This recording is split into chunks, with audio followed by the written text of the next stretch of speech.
रजत एक middle class family का लड़का शहर में पढ़ने आया था और पढ़ाई के साथ किताबें पढ़ने का शौक भी उसे बहुत ज्यादा था। उसके कॉलेज के पास एक बुक एग्जीबिशन लगा था, तो वो अपने दोस्त के साथ उस एग्जीबिशन में चला गया। वहां पर दुनिया भर से बड़े बड़े लेखकों की किताबों को प्रदर्शित किया गया था, मगर रजत का ध्यान एक किताब ने खींच लिया। ऐसा कैसे हो सकता है? एग्जीबिशन में इस किताब को प्रदर्शित किया है और इसके लेखक के बारे में किसी को पता ही नहीं। ऐसा कौन गुमनाम लेखक आ गया जिसे अपनी प्रसिद्धि ही नहीं चाहिए? बात तो थोड़ी अजीब है यार। आजकल तो लोग फेमस होने के लिए न जाने क्या क्या करते हैं, और यहाँ ये किताब एग्जीबिशन में आई है और लेखक साहब को अपना नाम बताना ही नहीं है। देखूं तो सही, ऐसा क्या लिखा है इस किताब के अंदर? इसे मैं खरीदूंगा। रजत ने एग्जीबिशन से वो किताब खरीद ली। एग्जीबिशन के बाद उन्हें लेक्चर लेने थे, तो लेक्चर लेकर रजत घर के लिए निकल गया। वो अकेला रहता था, तो सारे काम भी उसे खुद ही करने पड़ते थे। फ्री होते होते उसे रात हो गई। वो सोने के लिए जा ही रहा था, तभी उसे वो किताब याद आई और वो उसे पढ़ने के लिए बैठ गया। मगर जैसे ही उसने उसका पहला पन्ना खोला, उसे कुछ अजीब सा लगा। किताब के पहले पन्ने पर ही किसी राक्षस का चित्र बना हुआ था और एक बहुत ही विचित्र मंत्र, जो उसने अपने पूरे जीवन में कभी नहीं सुना, लिखा हुआ था। उसने जैसे ही उस मंत्र को पढ़ा तो उसे बेचैनी और घबराहट होने लगी और उसने उस किताब को बंद करके वापस रख दिया। कैसी अजीब सी किताब है ये। न जाने क्या मंत्र लिखा था। सर में दर्द हो गया मेरे। रजत वहां से उठकर अपने बिस्तर पर जाने लगा। तभी अचानक से खिड़की खुली और तेज हवा से वो किताब अपने आप खुल गई और एक पन्ने पर जाकर रुक गई, जो किताब का पहला पन्ना था। मगर वो पन्ना उस पन्ने से अलग था जो अभी थोड़ी देर पहले रजत ने पढ़ा था। अभी तो इस किताब के पहले पन्ने पर कुछ और लिखा था। अब ये क्या लिखा है? ये किताब तुम्हारी इच्छा पूर्ति के लिए बनाई गई है। तुम्हारी जो इच्छाएं कोई पूरी नहीं कर सकता, वो ये किताब कर सकती है। इसे पढ़ने के लिए इसकी विधि पूरी करो। ये तुम्हारी जिंदगी बदल देगी। लगता है कोई मजाक कर रहा है, लेकिन इस किताब में कुछ अजीब तो जरूर है। अगर सचमुच ये मेरी इच्छाएं पूरी कर सकती है, तो एक बार इसकी विधि पढ़ने में क्या बुराई है? रजत ने विधि का पन्ना खोला, मगर जैसे जैसे उसने उस विधि को अंत तक पढ़ा, तो उसने उस किताब को बंद करके अपने ड्रॉअर में रख दिया और हांफता हुआ अपने बिस्तर पर जाकर लेट गया। ये किताब तो बलियां मांगती है। नहीं, मैं अपनी इच्छाएं पूरी करने के लिए किसी की बलि नहीं दे सकता, लेकिन मुझे अपने परिवार के लिए बहुत कुछ करना है। खूब सारा पैसा चाहिए मुझे, और ईमानदारी से तो मैं कुछ नहीं कमा पाऊंगा। पिताजी पूरी जिंदगी ईमानदारी से जिए, क्या ही कमा पाए। उनके आखिरी समय में दवाई के भी पूरे पैसे नहीं थे उनके पास। मैं ऐसी जिंदगी नहीं जीना चाहता। एक जानवर की ही तो बलि देनी है, दे दूंगा। रजत ने अपनी पूरी जिंदगी में कभी मांस को छुआ भी नहीं था, लेकिन इंसान का लालच उससे कुछ भी करा सकता है। उसने किताब में लिखी विधि के अनुसार रात के ठीक 12 बजे अपने कमरे में एक गोल घेरा बनाया और अपनी उंगली पर चीरा लगाकर उस घेरे के चारों तरफ उसमें अपने रक्त का छिड़काव किया। उसने वहां पर एक यज्ञ कुंड जलाया और अपनी हर उंगली पर चीरा लगाकर खून की बूंदों को उसके भीतर टपकाता गया। किताब में कुछ मंत्र लिखे गए थे, जिनका उच्चारण वो बहुत ही धीमी आवाज में कर रहा था। मंत्र पूरे करने के बाद उसने अपने पास में रखी टोकरी से कपड़ा हटाया। उसके भीतर एक बिल्ली लेटी हुई थी, जिसके खाने में उसने नींद की दवाई मिला दी थी। उसने यज्ञ कुंड के भीतर उसे बलि पर चढ़ा दिया और जैसे ही उस बिल्ली का रक्त उसके भीतर पड़ा, तभी वो आग अचानक से बहुत तेज भड़क उठी। किताब में लिखे अनुसार रजत ने एक कागज पर अपनी इच्छा लिखकर वहां रखी हुई थी। जैसे ही वो आग भड़की, रजत ने अपनी इच्छा लिखे हुए उस कागज को आग के भीतर प्रज्वलित कर दिया। मगर रजत ने जो किया था, अब उसके हाथों के साथ साथ उसका पूरा शरीर भी बुरी तरह कांप रहा था। मैंने जो किया है वो ठीक तो है ना? कहीं मैंने लालच में आकर कुछ गलत तो नहीं कर दिया? और अगर इस किताब ने मेरी इच्छा पूरी नहीं की तो क्या होगा? बिना मतलब मेरे माथे पर इतना बड़ा पाप मढ़ा जाएगा। रजत ने किताब में लिखी क्रिया को पूरा कर दिया था। वो परेशान होकर उस घेरे से उठा और नहाकर अपने बिस्तर पर जाकर लेट गया। सुबह जब वो उठा तो उसे अपने दरवाजे पर एक दस्तक सुनाई दी।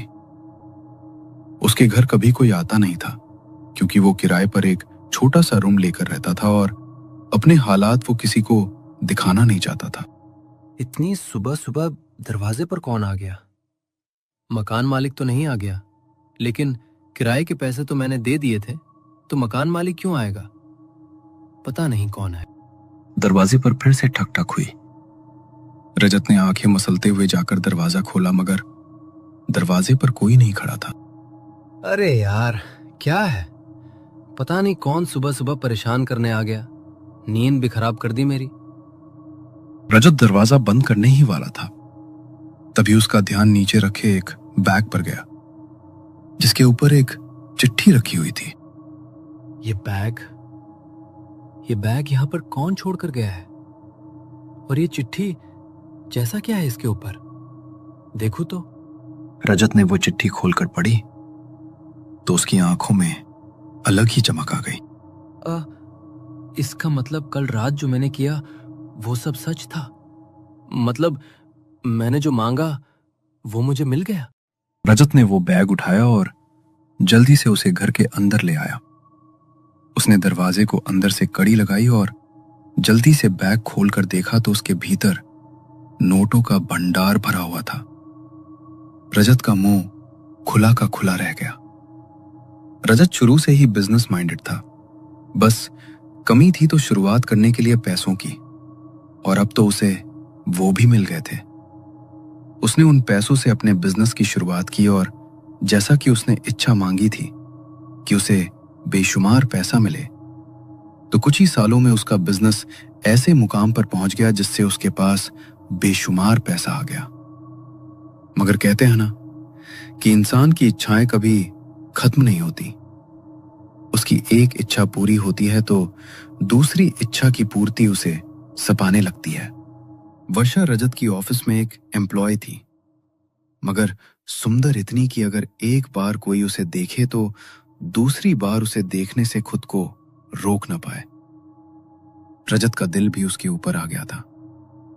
वो उसे अपने दिल की बात बोलना चाहता था, मगर इससे पहले कि वो ऐसा करता, एक दिन रेस्टोरेंट में एक क्लाइंट से मीटिंग के दौरान उसने वर्षा को एक लड़के के साथ वहां पर देखा। देखने से साफ पता लग रहा था कि वो उसका बॉयफ्रेंड है, वो किसी से प्यार करती है। ये जानकर रजत का खून खौल गया। मीटिंग खत्म होने के बाद वो गुस्से में अपने घर आया। पैसा आने के बाद उसका रहन सहन राजाओं जैसा हो गया था, इसलिए गांव से मां को भी वो यहां पर ले आया था। उसे गुस्से में देखकर उसकी मां को भी उसकी चिंता हुई। क्या हुआ? इतने गुस्से में क्यों लग रहा है? मीटिंग के लिए गया था ना तू? काम नहीं बना क्या? नहीं माँ, ऐसा कुछ नहीं है। बस आज सर में थोड़ा दर्द हो रहा है।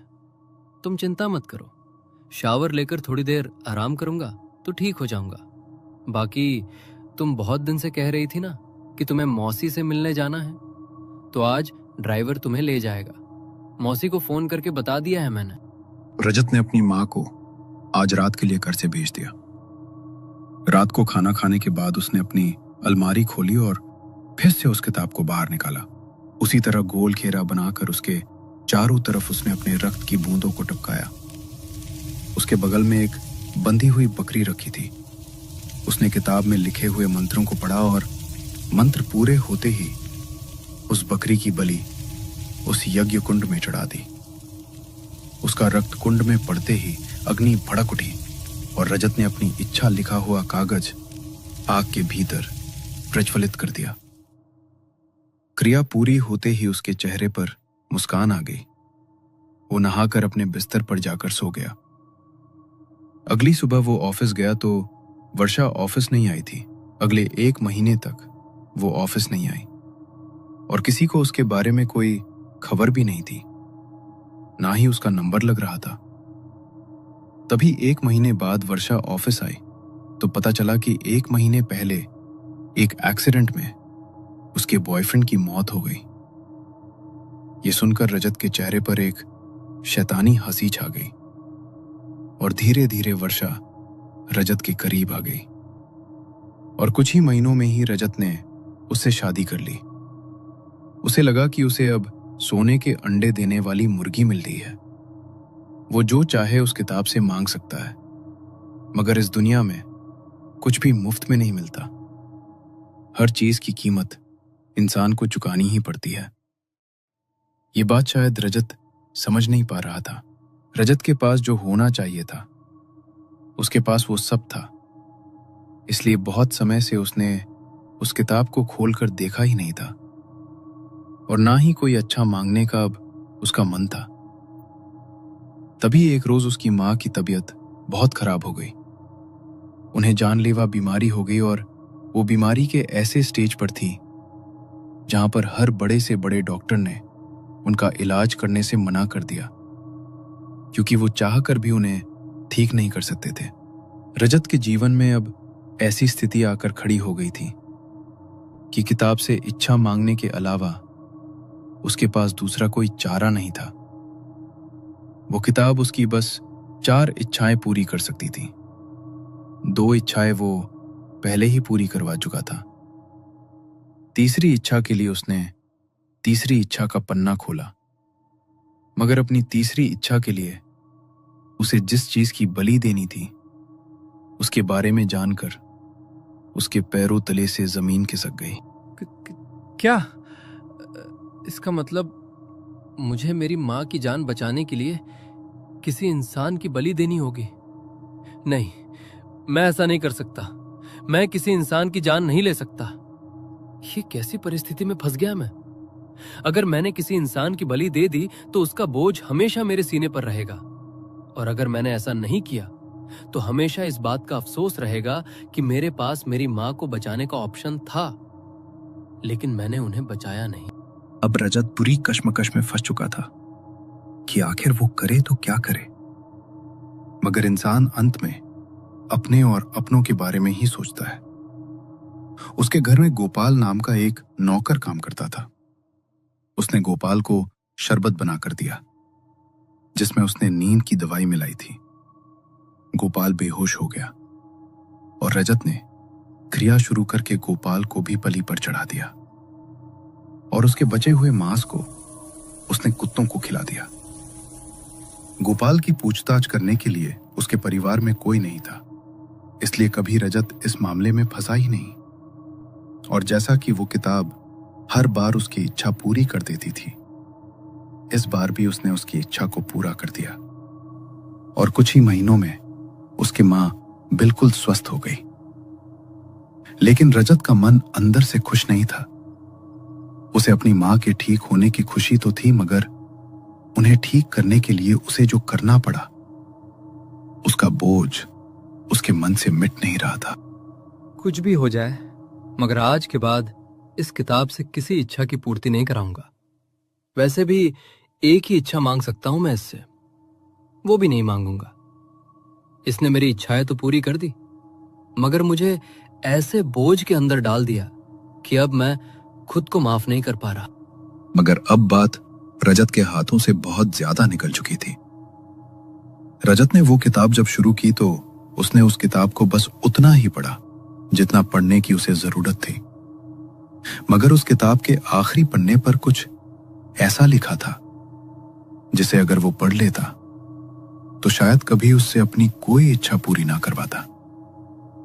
मगर वो किताब यही तो चाहती थी, और अब ऐसी एक परिस्थिति उसके जीवन में उत्पन्न होने वाली थी कि ना चाहते हुए भी उसे उस किताब की जरूरत पड़े। उसकी शादी को 2 साल बीत गए थे और 2 साल बाद उनके घर में अब खुशियां दस्तक देने वाली थी। वर्षा गर्भ से हुई। उसकी प्रेगनेंसी में रजत और उसकी मां ने उसका बहुत ध्यान रखा। प्रेगनेंसी के 7वें महीने में वर्षा की गोद भराई की रस्म भी हुई, मगर प्रेगनेंसी के 8वें महीने में एक दिन वर्षा सीढ़ियों से गिर गई। वो दर्द से जोर जोर से चीख रही थी। रजत की मां नौकरों के साथ उसे अस्पताल लेकर गई और रजत को उन्होंने इस बारे में इन्फॉर्म किया। रजत दौड़ता हुआ अस्पताल पहुंचा। डॉक्टर, मेरी वाइफ और मेरा बच्चा ठीक तो है ना? उन्हें कुछ हुआ तो नहीं डॉक्टर? देखिए, आपकी वाइफ को बहुत ज्यादा ब्लीडिंग हो चुकी है और अभी हम आपको कुछ भी नहीं बता सकते। उनकी कंडीशन बहुत क्रिटिकल है। अभी उन दोनों में से किसी एक को बचाना भी हमारे लिए मुश्किल है। आप भगवान से प्रार्थना कीजिए कि सब ठीक हो। ये बोलकर डॉक्टर तो ओटी में चले गए, मगर रजत और उसकी मां की हिम्मत बिल्कुल टूट गई। अब रजत के जीवन में ऐसी स्थिति आकर खड़ी हो गई थी जिसमें उसके पास उस किताब से इच्छा मांगने के अलावा दूसरा कोई चारा नहीं था। वो अस्पताल से बाहर गया और फुल स्पीड में अपनी गाड़ी भगाते हुए घर पहुंचा। ये उसकी चौथी इच्छा थी और वो किताब उसकी ये आखिरी इच्छा पूरी कर सकती थी। उसमें चौथी इच्छा का पन्ना खोला, मगर पन्ने पर यह लिखा ही नहीं था कि अपनी चौथी इच्छा पूरी करने के लिए उसे बलि स्वरूप क्या देना होगा। इस पर तो लिखा है कि जब मैं मंत्र पूरे करके अपनी इच्छा का कागज यज्ञ कुंड में जला दूंगा, उसके बाद मुझे पता चलेगा कि मुझे उसके लिए किस चीज की बलि देनी है। लेकिन अगर इसने फिर से किसी इंसान की बलि मांगी तो? नहीं, अभी मेरे पास ये सब सोचने का समय नहीं है। मुझे वर्षा और अपने बच्चे को बचाना है, फिर उसके लिए चाहे मुझे किसी की भी बलि देनी पड़े। रजत ने जल्दी से वहां पर वो घेरा और यज्ञ कुंड तैयार किया। उसने मंत्र पढ़कर क्रिया को पूरा किया और अपनी इच्छा का कागज लिखकर उसके भीतर जला दिया। तभी किताब में चौथी इच्छा वाला वो पन्ना अपने आप खुल गया और उसके ऊपर खुद ब खुद कुछ शब्द उकेरे जाने लगे, जिन शब्दों को पढ़कर रजत के पैरों तले से जमीन खिसक गई। उन शब्दों को पढ़ते हुए उसकी जीभ लड़खड़ाने लगी। ये क्या लिखा है इस किताब के अंदर? नहीं, ये सच नहीं हो सकता। ये तो मुझसे मेरी ही बलि मांग रही है। लेकिन मैंने अगर अब खुद को बलि पर नहीं चढ़ाया तो मेरा बच्चा और मेरी वर्षा भी नहीं बचेंगे। नहीं, मैं अपनी बीवी और बच्चे को मरने नहीं दूंगा, नहीं मरने दूंगा। रजत ने वहां पर रखा छुरा उठाया और खुद की बलि यज्ञ कुंड में चढ़ा दी। किताब से मांगी हुई इच्छा के अनुसार उसकी पत्नी और बच्चे की जान तो बच गई, मगर इसकी कीमत उसे अपनी जान देकर गंवानी पड़ी। वो किताब सालों से इसी तरह भटक रही है और हर बार उसे एक नया शिकार मिल ही जाता है। न जाने उसे किताब को किसने लिखा, इसके बारे में कभी कोई नहीं जान पाया, मगर उसका पहला पन्ना ही इंसान के भीतर इतना लालच पैदा कर देता है कि उसे पढ़ने के बाद इंसान उसके आखिरी पन्ने तक जाने के बारे में सोचता भी नहीं है, क्योंकि उसका आखिरी पन्ना कहता है कि इस किताब से एक इच्छा की पूर्ति होने के बाद यह तुम्हें खुद अपने पास आने के लिए मजबूर करेगी। ये तुम्हारी 3 इच्छाओं की पूर्ति तो कर देगी, मगर चौथी इच्छा की पूर्ति के लिए तुम्हें खुद को मुझे समर्पित करना होगा। रजत ने भी लालच में आकर आखिरी पन्ने को पहले पढ़ा ही नहीं और इसकी सजा उसे किताब को स्वयं को समर्पित करके चुकानी पड़ी।